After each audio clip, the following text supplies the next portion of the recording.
जय हिंद दोस्तों। आज हम लोग देखते हैं बंगाल में ब्रिटिश शासन के उदय के संदर्भ में बक्सर का युद्ध। तो बक्सर के युद्ध के बारे में देखते हैं। तो सर्वप्रथम इसका परिचय में लिखना है कि बक्सर के युद्ध को भारत का इतिहास बदलने वाले युद्ध के तौर पर जाना जाता है। अब हम लोग आगे देखेंगे कि इतिहास बदलने वाले युद्ध के तौर पर कैसे जाना जाता है। तो प्लासी का युद्ध कंपनी शासन का पहला चरण था। तो दोस्तों हम लोग को सबको पता है कि पिछला क्लास में हम लोग देखे थे प्लासी का युद्ध। तो वो कंपनी शासन का पहला चरण था, मतलब वो धीरे धीरे आगे बढ़ रहा था। तो प्लासी का युद्ध पहला चरण था और बक्सर का युद्ध इसका दूसरा चरण बक्सर का युद्ध था। तो दोस्तों पहला चरण जो था कंपनी शासन का वो प्लासी युद्ध था, दूसरा चरण जो है सो बक्सर का युद्ध है। यह युद्ध जो है सो अक्टूबर 1764 ईस्वी में बक्सर नगर के आसपास, बक्सर जो है बिहार के आसपास है, बक्सर नगर के आसपास ईस्ट इंडिया कंपनी के कैप्टन मुनरो और बंगाल के नवाब मीर कासिम पहला आदमी, अवध के नवाब सुजाउद्दौला। तो देखिए दोस्तों, जो अवध का नवाब सुजाउद्दौला है, तो सुजाउद्दौला और सिराजुद्दौला में कंफ्यूज नहीं होना है। सिराजुद्दौला के साथ रॉबर्ट क्लाइव ने प्लासी की युद्ध लड़ी थी, लेकिन यहाँ जो सुजाउद्दौला है वो अवध का नवाब है। ये कैप्टन मुनरो के साथ लड़ेगा। कौन कौन लड़ेगा? तो बंगाल के नवाब मीर कासिम, अवध के नवाब सुजाउद्दौला तथा मुगल बादशाह शाह आलम द्वितीय के बीच हुई और यह एक निर्णायक युद्ध थी। ये तीनों मिलके लड़ेगा किससे? कैप्टन मुनरो से। कैप्टन मुनरो किसके तरफ से लड़ रहा है? ईस्ट इंडिया कंपनी के तरफ से।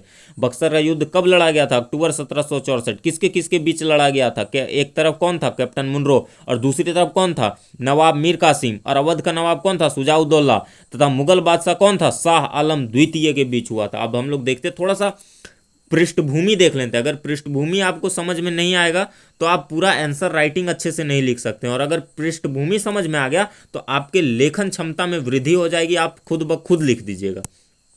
तो इसका पृष्ठभूमि देख लेते हैं प्लासी युद्ध का, कि प्लासी युद्ध के 25 जून हम लोग देखते हैं पृष्ठभूमि थोड़ा सा। प्लासी युद्ध के 25 जून प्लासी युद्ध के समय 25 जून 1757 को मुर्शिदाबाद में मीर जाफर ने स्वयं को नवाब घोषित कर दिया। मीर जाफर को सब पता है कि मीर जाफर गद्दारी किया था सिराजुद्दौला के साथ, जो इसका सेनापति था। आदेश ही नहीं दिया था सैनिक को आगे बढ़ने के लिए, आक्रमण करने के लिए। तो ये जब प्लासी का युद्ध में हरा देता है सिराजुद्दौला को, अब मीरर से हत्या करवा देता है, अपने पुत्र मीरर से हत्या करा देता है सिराजुद्दौला को। उसके बाद 25 जून 1757 को मुर्शिदाबाद में मीर जाफर स्वयं को नवाब घोषित करता है, परंतु अंग्रेजों ने 1760 ईस्वी में मीर कासिम को बंगाल का नवाब बना दिया। देखिए दोस्तों, ये जो क्या मीर जाफर अपने आप को 1757 में मुर्शिदाबाद में घोषित करता नवाब, लेकिन अंग्रेजों ने क्या किया कि 1760 में मीर कासिम को बंगाल का नवाब बना दिया। मीर जाफर को हटा दिया, मीर जाफर के बदले किसको नवाब बना दिया? मीर कासिम को। तो दोस्तों आप लोग थोड़ा सा बंगाल का नवाब के बारे में देखना पड़ेगा। जब तक आप देखिएगा नहीं सिराजुद्दौला के बारे में, मीर जाफर के बारे में, मीर कासिम के बारे में, ये सब थोड़ा देखना पड़ेगा, ये सब थोड़ा महत्वपूर्ण है। तो देखिए, मीर जाफर को हटा दिया और मीर कासिम को गद्दी पे बैठा दिया। कब बैठा दिया? 1760 में बैठा दिया। तो मीर कासिम को बंगाल का नवाब बना दिया। मीर कासिम नवाब बनते ही अंग्रेज को उसने वर्धमान, मिदनापुर, चटगांव जिला दे देता है। 3 जिला जो है वो सीधा सीधे अंग्रेजों को सौंप देता है। साथ ही सिलहट, जो चूने के कारोबार के रूप में प्रसिद्ध था, सिलहट नामक एक जगह था जो चूने के कारोबार के लिए प्रसिद्ध था, उसमें 50% का हक कंपनी को दे दिया। देखिए कितना क्या उपहार दे रहा है, क्या दान दे रहा है, एकदम पूरा खुले दिल से इसको नवाब बना दिया है मीर कासिम को। तो मीर कासिम कुछ भी दे रहा है। देखिए यहाँ पहले तो ये 3 जिला दे दिया, वर्धमान, मिदनापुर, चटगांव। अब क्या किया कि सिलहट जो चूने के कारोबार के रूप में प्रसिद्ध था उसमें 50% का हक कंपनी को दे दिया। इसके अलावा मीर कासिम ने 5 लाख रुपए भी दिए। देखिए दोस्तों कितना सारा उपहार दे रहा है। अब देखिए ये तो पृष्ठभूमि था। पृष्ठभूमि समझ आ गया कि मीर जाफर सिराजुद्दौला को हरा के प्लासी के युद्ध के बाद स्वयं को नवाब घोषित कर दिया। लेकिन अंग्रेज ने क्या किया कि 1760 में ही उसको हटा दिया और उसके जगह पर मीर कासिम को नियुक्त कर दिया। अब देखिए युद्ध का कारण क्या बनता है। पृष्ठभूमि समझ में आ गया तो अब युद्ध के कारण को भी समझ जाइएगा। तो देखिए आराम से समझते हैं, कोई हड़बड़ी वाला बात नहीं। तो युद्ध का पहला कारण क्या है दोस्तों? कि मीर कासिम का बंगाल के पद से बर्खास्त करना। देखिए मीर जाफर को हटा के मीर कासिम को बनाया। अब अंग्रेज जो है सो मीर कासिम को भी हटा दिया। तो अभी देखिए आगे क्या होता है। सन 1760 में मीर कासिम अंग्रेजों की सहायता से बंगाल का नवाब बना। ये तो पता है ये पॉइंट। अब मीर कासिम ने अंग्रेजों को अनेक उपहार भी दिए। ये भी पता चला कि 3 गो जिला दिया था, सिलहट वाला वो चूना का कारोबार था वो दिया, और पैसा भी दिया था। परंतु मीर कासिम एक योग्य शासक था। मीर कासिम मीर जाफर के जैसा नहीं था, मीर कासिम था, एक योग्य शासक था। इसलिए अंग्रेज के इशारे पर नाचना इसके लिए संभव ना था। जो योग्य होते हैं दोस्तों वो किसी के इशारों पे नहीं नाचते हैं। वही उदाहरण पेश किया यहाँ पे मीर कासिम। मीर जाफर को जो कहता था अंग्रेज वो करता था, लेकिन मीर कासिम एक योग्य शासक था, भले ही ये उपहार में उन लोग को बहुत सारा चीज दिया हो। इसलिए अंग्रेजों के इशारे पर नाचना इसके लिए संभव ना था। इसलिए अंग्रेजों ने इसे नवाब से हटा दिया और पुनः मीर जाफर को नवाब बना दिया। अब देखिए, अभी देखिए, इस अन्याय के कारण मीर कासिम अंग्रेजों का कट्टर शत्रु बन गया। कोई भी बन जाएगा, अगर आप उसको नवाब बनाएं, अब वो आपको इतना सारा उपहार दिया, अब आपके इशारों पे वो नहीं नाच रहा है तो आप उसको हटा दीजिएगा। तो ऐसा ही गुस्सा गया, मीर कासिम गुस्सा गया अंग्रेजों का, इस प्रकार वह कट्टर शत्रु बन गया और उसने युद्ध करने का दृढ़ निश्चय किया। कौन निश्चय किया? मीर कासिम किया। काहे किया? क्योंकि उसको पद से हटा दिया। काहे हटा दिया? क्योंकि ये कुशल शासक था, उसके इशारों पर नाचता ही नहीं था, अंग्रेज के इशारों पे ये अपना मनमानी करता था। अब देखिए आगे दूसरा कारण देखते हैं। मीर कासिम द्वारा अंग्रेज बंदियों की हत्या करना। ये देखिए, इसके बारे में देखते हैं थोड़ा सा, कैसे हत्या करता है। एक सेकेंड। हाँ, अंग्रेज सेनापति मेजर एडम्स ने मीर कासिम की सेनाओं को कटवा, गिरिया, मुर्शिदाबाद तथा मुंगेर आदि स्थानों पर पराजित कर दिया। ये जो कटवा, गिरिया, मुर्शिदाबाद है, ये सब युद्ध हुआ था। तो कौन अंग्रेज के सेनापति कौन थे? Major Adams. तो किसको हरा देता है? इसके सेना को, मीर कासिम के सेनाओं को पराजित कर देता है। तो मीर कासिम अपने प्राणों की रक्षा के लिए पटना की ओर भाग गया। क्रोध से पागल मीर कासिम ने एक तो इसको पद से हटा दिया, दूसरी ओर इसकी सेनाओं को उधर खींच के मार रहा है। तो ये क्या हो गया? क्रोध से पागल हो गया। और मीर कासिम ने अंग्रेज समर्थक सैकड़ों व्यक्तियों की हत्या कर दी और बाद में उसने समरू नामक एक जर्मन की सहायता से 200 अंग्रेज बंदियों की हत्या कर दी। ये बंदी बना के रखा था, उन बंदियों की ये हत्या कर दी, जिससे अंग्रेज बौखला गए और उसमें बदला लेने के भाव नियत हो गए। पहला कारण ये था कि उसको पद से हटा दिया। दूसरा कारण, अंग्रेज के धड़कन में, हृदय में ये बस गया कि जो ये मीर कासिम है वो मेरे 200 बंदियों को मारा, मेरे समर्थकों को मारा, तो इसको तो मजा चखाना ही पड़ेगा। अभी देखिए आगे क्या कारण बनता है, सो देखिए। ये बक्सर के युद्ध का कारण है दोस्तों, आराम से सुनिएगा, ध्यान से सुनिएगा, कोई दिक्कत नहीं है। अब देखिए सुजाउद्दौला का स्वार्थ। अभी कैसे सुजाउद्दौला का स्वार्थ है सो हम लोग देखते हैं आगे। ये जो सुजाउद्दौला है दोस्तों, ये अवध का नवाब है। सिराजुद्दौला वो पिछला पलासिये में मारा गया, उसको मीर जाफर के बेटा मिरर वहीं पे मार दिया पलासी के युद्ध में ही। ये जो सुजाउद्दौला है ये अवध का नवाब है अभी। तो बंगाल से भागकर मीर कासिम पटना पहुंचा। देख लिए हम लोग कि बंगाल से भागकर मीर कासिम पटना पहुंचा और वहां पे समरू नामक जर्मन व्यक्ति के साथ मिलकर 200 बंदियों की हत्या करवा दी, देख लिए। और पटना से वह अवध के नवाब सुजाउद्दौला के शरण में चला गया। पटना से ही सुजाउद्दौला के पास चल गया। अब देखिए, सुजाउद्दौला तथा उसके पूर्वज दीर्घ काल से बंगाल पर गिद्ध दृष्टि लगाए हुए थे। अब देखिए, अवध वाला जो है, अवध उत्तर प्रदेश के आसपास पड़ता है, तो ये जो अवध वाला है ये बंगाल पर पहले से गिद्ध दृष्टि लगाया था। ये तो ताक में था कि हम बंगाल पर कब अधिकार करें। तो अतः बंगाल पर अपने प्रभाव की वृद्धि के उद्देश्य से सुजाउद्दौला मीर कासिम की सहायता करने को तैयार हो गया। इसके लिए सहायता करने के लिए नहीं तैयार हुआ कि जो मीर कासिम है उसके साथ अन्याय हुआ और वो मेरा शरण में आया, इसलिए ये सहायता करने के लिए तैयार हो गया कि हम बंगाल पर गिद्ध दृष्टि लगाए हुए, हम बंगाल पर अपना अधिकार कर लेंगे। देख रहे हैं ना कितना चालाकी से कैसे कैसे ये घुमा फिरा के अपना स्वार्थ के पूर्ति के लिए मीर कासिम का साथ दे रहा है। ये बिल्कुल भी इसका साथ नहीं दे रहा है, लेकिन मीर कासिम का साथ बस ये इसलिए दे रहा है कि बंगाल पे इसका अधिकार हो जाए, इसलिए सुजाउद्दौला जो है मीर कासिम का साथ दे रहा है। आगे देखिए अगला कारण।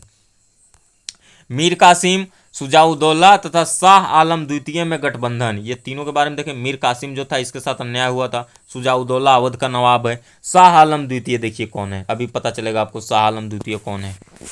मुगल सम्राट है बाबू, मुगल सम्राट शाह आलम द्वितीय। ये बाबू साहब जो हैं सो मुगल सम्राट हैं, जो जिनका नाम सम्राट शाह आलम द्वितीय अवध आया था, जिनका नाम सम्राट शाह आलम द्वितीय है, और ये अवध आए थे। कब आए थे? जब मीर कासिम सुजाउद्दौला के पास गया था, और सुजाउद्दौला कहाँ का नवाब है? अवध का नवाब है। तो तीनों एक जगह में हटा गया। वह भी अंग्रेज से अत्यंत नाराज था। देखिए, ये भी अंग्रेज से नाराज है। काहे नाराज है पता है? पहले बंगाल का नवाब जो नियुक्त करता था वह मुगल नियुक्त करता था, लेकिन अंग्रेज जो है प्लासी के युद्ध के बाद कभी मीर जाफर को नवाब बना दे रहे हैं, कभी मीर कासिम को नवाब बना दे रहे हैं, फिर से मीर जाफर को नवाब बना दे रहे हैं। तो उसके प्रभुत्व को तो ठेस पहुंचा मुगल को, इसलिए वो गोस्वा में था। तो अब देखिए, इसलिए यह भी युद्ध करने को तत्पर था। कौन तत्पर था? सम्राट शाह आलम द्वितीय, जो मुगल बाबू हैं, या तीनों ने मिलकर एक संगठित सेना तैयार की। देख रहे हैं ना दोस्तों क्या क्या कारण उभर के आ रहा है। अब देखिए अगला कारण, देखिए ये लास्ट कारण होगा, समझ में आ रहा होगा, मुझे लगता है कि अच्छे से समझ में आ रहा होगा आप लोग को। अंग्रेजों की लालसा, ये तो सबसे बड़ा कारण है, युद्ध का सबसे बड़ा कारण है अंग्रेजों की लालसा। अगर इन लोग को लालसा नहीं रहता तो युद्ध नहीं होता। ये चुपचाप अपना कंपनी जो लाया था आराम से प्रोडक्ट बेचता और मुनाफा कमाता, इसको शासन में घुसने का क्या जरूरत था। तो सबसे बड़ा कारण जो बक्सर के युद्ध में अंग्रेजों की लालसा। देखिए अंग्रेजों की लालसा थी कि वह जल्द से जल्द सभी राज्यों पर अपना अधिकार स्थापित कर मनमानी करे और अपनी सत्ता स्थापित करे, और वह ऐसे मौके की तलाश में था। ये तो अंग्रेज लोग है, अंग्रेज लोग जो है सो मौका की तलाश में था। ये सबसे बड़ा कारण था बक्सर के युद्ध का। अब थोड़ा सा बक्सर के युद्ध के बारे में देख लेते हैं। इन सभी कारणों की वजह से अक्टूबर 1764 में कैप्टन मुनरो, एक तरफ कैप्टन मुनरो और मीर कासिम सुजाउद्दौला शाह आलम द्वितीय के बीच हुआ। एक तरफ कैप्टन मुनरो, दूसरी तरफ मीर कासिम हुआ, जिसको निकाल दिया था, बर्खास्त कर दिया था पद से, और दूसरी तरफ अवध के नवाब साहब सुजाउद्दौला, जो अपने स्वार्थ पूर्ति के लिए मीर कासिम का साथ दे रहे हैं। और तीसरा कौन था? शाह आलम द्वितीय, जिसके प्रभुत्व को ठेस पहुंचा था मुगल शासक को। तो तीनों शासकों ने अपनी अपनी सेना के साथ बिहार की सीमा में प्रवेश किया। अंग्रेजों की गोलाबारी के सामने उनकी सेना टिक नहीं पाई और यह पराजित हो गए। अंग्रेजों के गोलाबारी के सामने इन लोग टिक नहीं पाया और इन लोग पराजित हो गया। मीर कासिम को भागना पड़ा। मीर कासिम चलिए भाग गया मैदान से। अभी 2 दावेदार बचा हुआ है मैदान में। मीर कासिम भाग गया और 12 वर्ष इधर उधर भटकने के बाद 1777 ईस्वी में इसकी मृत्यु हो गई। देखिए मीर कासिम बेचारा, उसके साथ अन्याय हुआ, युद्ध से वो भाग गया क्योंकि गोलाबारी के सामने टिक नहीं पाया, और 12 साल इधर उधर भटकने के बाद 1777 में इस बेचारे की मृत्यु हो गई। और इस युद्ध में शाह आलम द्वितीय अंग्रेज से समझौता कर लिए, मुगल बाबू समझौता कर लिए, और नवाब सुजाउद्दौला ने कुछ समय तक अवश्य युद्ध जारी रखा, परंतु बाद में उसने भी कोटा नामक स्थान पर आत्मसमर्पण कर दिया, और इस तरह बक्सर के युद्ध में अंग्रेज की जीत हो गई। मीर कासिम भाग गया, शाह आलम द्वितीय जो था सो समझौता कर लिया, और ये जो सुजाउद्दौला बाबू हैं ये क्या किए? आत्मसमर्पण कर दिए। कहाँ कर दिए? कोटा नामक स्थान पर कर दिए। अब आगे देखते हैं परिणाम। समझ में आ रहा होगा, आराम से समझ में आ रहा होगा, अच्छे से समझ में आ रहा होगा आई थिंक। परिणाम, द्वैध शासन से भारत की दुर्दशा। अब देखिए द्वैध शासन क्या होता है। इस युद्ध के बाद रॉबर्ट क्लाइव ने बंगाल में रॉबर्ट क्लाइवा को फिर भेजा। प्लसिया के युद्ध के बाद कैप्टन मुनरो था, लेकिन इसको क्लाइवा को फिर भेजा।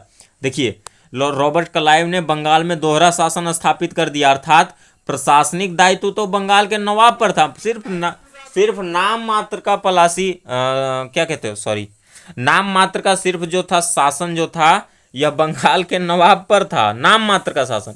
लेकिन जबकि राजस्व वसूली का दायित्व ब्रिटिश ईस्ट इंडिया कंपनी पर था। इस प्रकार द्वैध शासन से कंपनी ने यहाँ की दुर्दशा कर दी। दोस्तों जब इसके पास आएगा राजस्व वसूली का दायित्व, तो इसका आदमी तो है नहीं भारतीय लोग, इन लोग तो अंग्रेज हैं, इन लोग तो वहाँ से आया है, तो इन लोग तो लुटबे करेगा यहाँ के लोगों को, पूरा लूटा। तो द्वैध शासन ने भारत की एकदम पूरी दुर्दशा कर दी। अब आगे देखते हैं हम लोग। अंग्रेज सैनिकों की श्रेष्ठता सिद्ध होना। अब देखिए अंग्रेज सैनिकों की श्रेष्ठता कैसे सिद्ध होगी ये हम लोग देख लेते हैं। सैनिक दृष्टि से भी बक्सर युद्ध बड़ा महत्वपूर्ण था। दोस्तों सैनिक दृष्टि से भी जो था वो बक्सर का युद्ध बहुत महत्वपूर्ण था। तो हम लोग देखे थे कि प्लासी के युद्ध में अंग्रेज ने छल कपट के बल पर विजय प्राप्त की थी। वो तो षड्यंत्र किया था, उसका जो सेनापति था मिर्जाफरवा था, मिर्जाफरवा को तो लोभ लालच दे के अपने तरफ कर लिया था, इसलिए वह छल कपट से जीता था, वो मेहनत से नहीं जीता था। अभी देखिए लेकिन बक्सर का युद्ध जो था ये देखिए ये छल कपट से नहीं जीता इन लोग। देखिए आगे पढ़ते हैं। प्लासी के युद्ध में अंग्रेज ने छल कपट के बल पर विजय प्राप्त की थी, पता है, परंतु बक्सर का युद्ध पूर्ण सैनिक युद्ध था। युद्ध में अंग्रेजों ने मीर कासिम, अवध के नवाब शुजाउद्दौला तथा मुगल सम्राट शाह आलम द्वितीय की सम्मिलित सेनाओं को बुरी तरह से पराजित कर अपने युद्ध कौशल एवं उत्कृष्ट सैन्य शक्ति का प्रदर्शन किया और जिस युद्ध ने अंग्रेज की सैनिक श्रेष्ठ है यह सिद्ध कर दिया। अगर उन लोग का सैनिक वे श्रेष्ठ नहीं होगा, शाह आलम द्वितीय जो मुगल है दिल्ली पर बैठा हुआ है उसका सैनिक श्रेष्ठ नहीं है, अवध का नवाब है उसका सैनिक श्रेष्ठ नहीं है, और ये मीर कासिम तो वैसों बेचारा था, ये तो बर्खास्त कर दिया गया था पद से, फिर भी इसका सैनिक उतना श्रेष्ठ नहीं था। तो यहाँ पे श्रेष्ठ कौन साबित हो रहा है? यहाँ पे श्रेष्ठ साबित हो रहा है एक कंपनी जो यहाँ पे व्यापार करने आया था उसका सैनिक श्रेष्ठ सिद्ध हो रहा है। अगला क्या परिणाम हुआ, क्या क्या पता चला? ये पता चला कि इन लोग का सैनिक श्रेष्ठ था। पहला क्या पता चला? द्विविध शासन से भारत की दुर्दशा हो गई, पता चल गया। परिणाम क्या हुआ? दूसरा परिणाम यह हुआ कि उन लोग की सैनिक श्रेष्ठ है ये पता चल गया, और पूरे भारतवर्ष को पता चल गया कि अंग्रेज जो हैं उसके सैनिक श्रेष्ठ हैं। तीसरा, इलाहाबाद की संधि हो गई। अभी देखिए बहुत महत्वपूर्ण है। 1765 में बक्सर की लड़ाई के बाद इलाहाबाद में लॉर्ड रॉबर्ट क्लाइव ने शुजाउद्दौला और शाह आलम द्वितीय के साथ दो महत्वपूर्ण संधियों पर हस्ताक्षर किए जो इलाहाबाद की संधि के नाम से जानी जाती है। दो संधियों को इलाहाबाद की संधि के नाम से जानी जाती है। इलाहाबाद की प्रथम संधि 12 अगस्त 1765 शाह आलम द्वितीय के साथ किया, और इलाहाबाद की दूसरी संधि 16 अगस्त 1765 को शुजाउद्दौला के साथ किया। यही संधि के बाद ब्रिटिश शासन का जड़ भारत में जमना शुरू हो गया। कैसे जड़ना शुरू हो गया? इलाहाबाद की संधि में बहुत सारे प्रावधान थे, बहुत सारा इन लोग को परगना मिल गया, बहुत सारे बंगाल, बिहार, उड़ीसा में बिना टैक्स का साला इन लोग अपना मनमानी करता था, राजस्व वसूली करता था, सब तो मिल ही गया इन लोग को अधिकार, पूर्णतः अधिकार मिल गया। तो यही परिणाम हुआ इलाहाबाद की संधि के कारण जो है सो ब्रिटिश शासन का जड़ भारत में जमना शुरू हो गया। दूसरा क्या परिणाम हुआ कि अंग्रेजों के सैनिक श्रेष्ठ हैं, अब कोई भिड़ेगा नहीं इन लोग से, ये भी पता चल गया। और क्या द्वैध शासन से भारत की दुर्दशा हो गई। तो बक्सर का युद्ध बक्सर के युद्ध का परिणाम इतना घातक था। अब अंत में बस हम लोग निष्कर्ष देख लेते हैं आराम से। बक्सर युद्ध को अंग्रेजों ने जीतकर अपनी सत्ता को स्थापित कर लिया। बक्सर युद्ध को अंग्रेजों ने जीतकर अपनी सत्ता को स्थापित कर लिया। अंग्रेजों का विस्तार मार्ग आसान हो गया। अब वो जिस राज्य को चाहेगा जितना उस राज्य को अपने सैनिक बल पर जीत जाएगा, क्योंकि उन्होंने बड़ी शक्तियों को पराजित कर दी। अब उस समय दिल्ली से बड़ी शक्ति कोई थी, मुगलों से बड़ी शक्ति कोई नहीं थी, तो उसको जब पराजित कर दिया तो अब सबको पराजित कर देगा।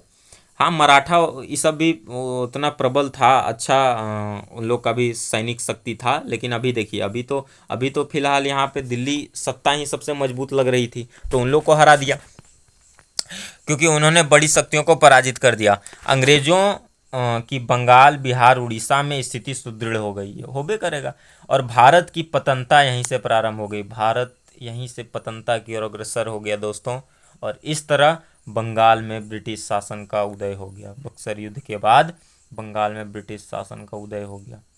जय हिंद दोस्तों, जय भारत, जय हिंद, जय भारत, जय जवान, जय किसान। दिल भी भारतीय, धड़कन भी भारतीय। ठीक है, मिलते हैं अब अगली वीडियो में। आप देख सकते हैं इसी प्रकार से जो है बक्सर का युद्ध का परिणाम इतना भयावह हुआ।